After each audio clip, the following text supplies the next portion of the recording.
Hi, this is Blair with World Cruises and Travel. Welcome to part 2 of my Africa series webinars. This webinar is going to be on what it's like to be on a safari in Africa. If you missed the first one, my contact information is at the end, and you can shoot me an email. I'll be glad to send it to you.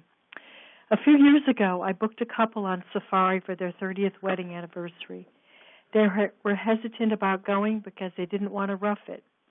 This is a common misconception among a lot of misconceptions about the safari experience. So I'm going to spend the next 15 minutes showing you what you can expect for accommodations and what the safari experience is really like.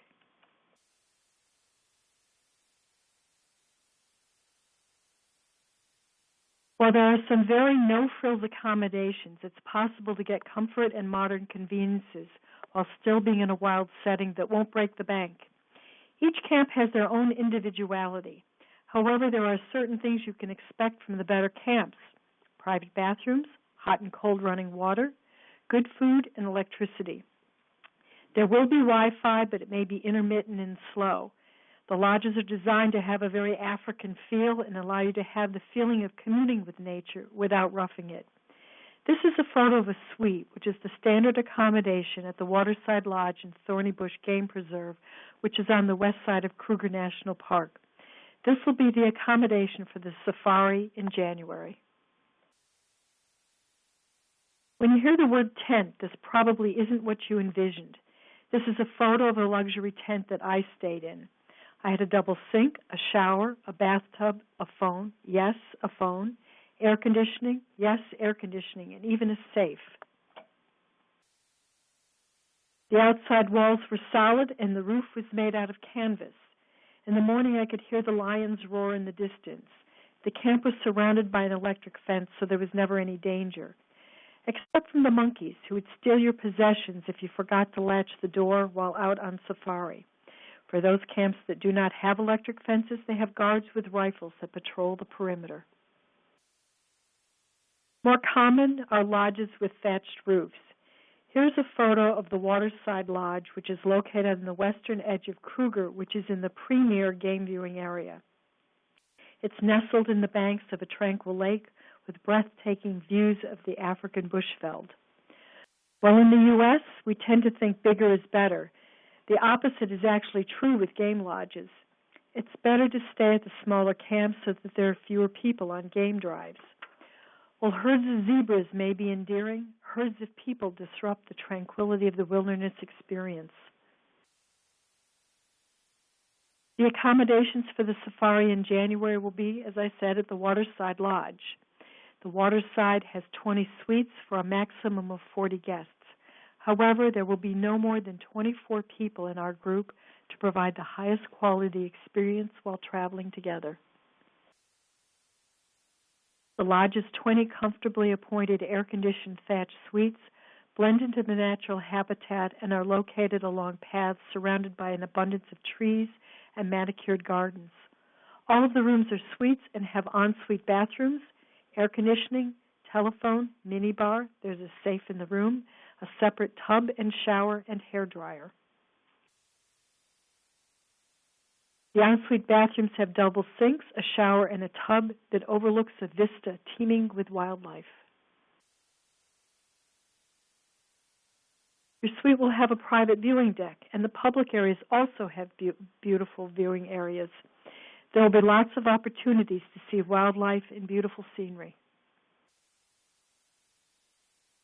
You'll have an ample time to experience the sights, sounds, and smells of the bush on twice daily game walks and drives. Afterwards, you can relax and talk about the day's adventures in the boma. A boma is an outdoor enclosure that usually has a fire pit.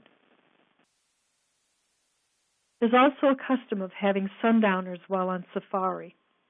A sundowner is a tradition where at the end of the evening game drive, you enjoy a glass of wine in the bush while watching the sunset. It is an added moment of true appreciation for the spectacular beauty of the bush. This is a photo I took while enjoying a glass of wine. Another concern people have is about the food. In South Africa, they eat a lot of meat and have barbecues called braais, which are very popular. They do serve bushmeat, such as springbok and ostrich.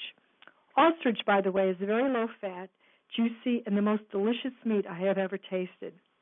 However, they also serve beef and chicken, so you do not need to worry if you're not an adventuresome eater. If you're vegetarian, there are wonderful salads and sides.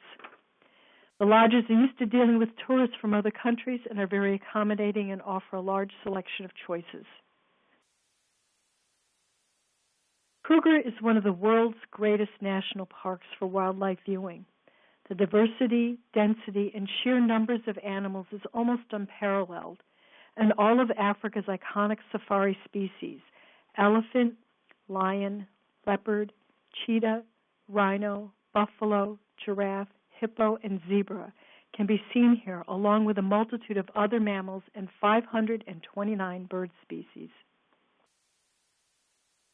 Because Kruger is a national park, there are roads where you can take self-drive safaris. In my opinion, this is not an optimal safari experience.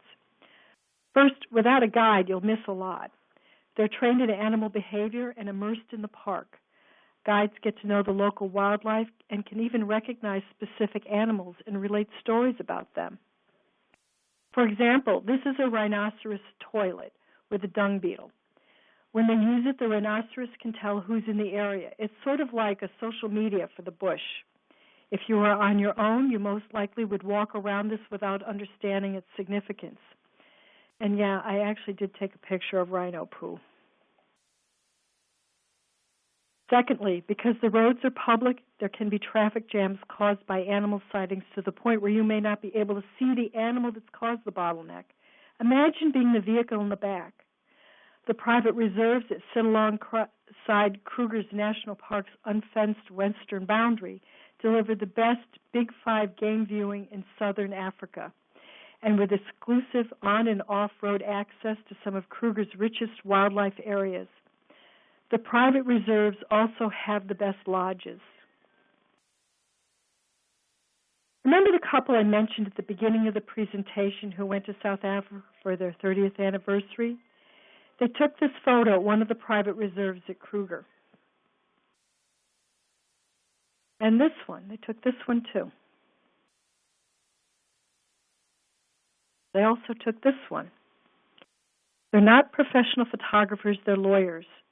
On a game drive, you're led by professional guides with rifles who are experts with animal behavior and can get you safely near big game so you can have a mesmerizing encounter, great photos, and memories that you will never forget while still being safe.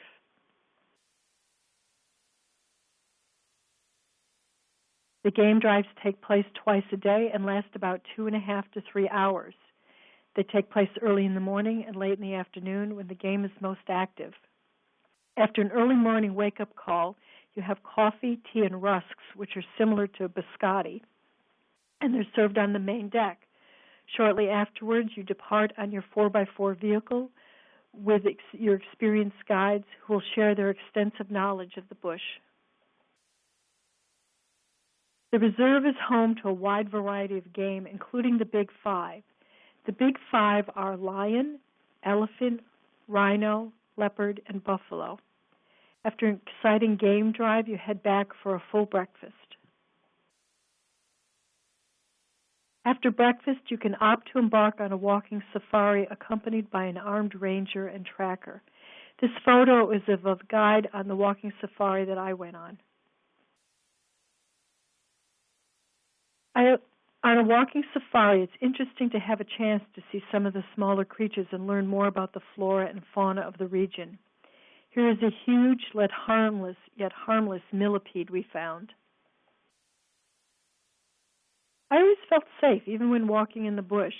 However, danger may not always be in a form that you expect. The guides will educate you on how to be careful and avoid thorny bushes like this. When on safari, the middle of the day is spent at leisure with lunch and perhaps a dip in the pool or a nap. In the late afternoon, you go on another game drive, which extends into the evening to view nocturnal species by high-powered light. After returning, you'll have dinner. It may be in the boma, the bush, or the lodge. The Waterside Lodge has wonderful viewing decks under traditional African-style thatch. After dinner, you can socialize or lounge before returning to bed for another day's adventure. South Africa is in the southern hemisphere, so their seasons are opposite of ours. South Africa is famous for its sunshine. It's a relatively dry country with an average rainfall of about 18 to 20 inches a year. The world average is about 33 inches. Temperatures in South Africa tend to be lower than in other countries at similar latitudes, such as Australia. The temperature in Cape Town in January ranges from a low of 63 to a high of 77. The Kruger Park area ranges from a low of 70 to a high of 90 in January. However, because the game drives are in the early morning and late afternoon, you usually miss the heat of the day.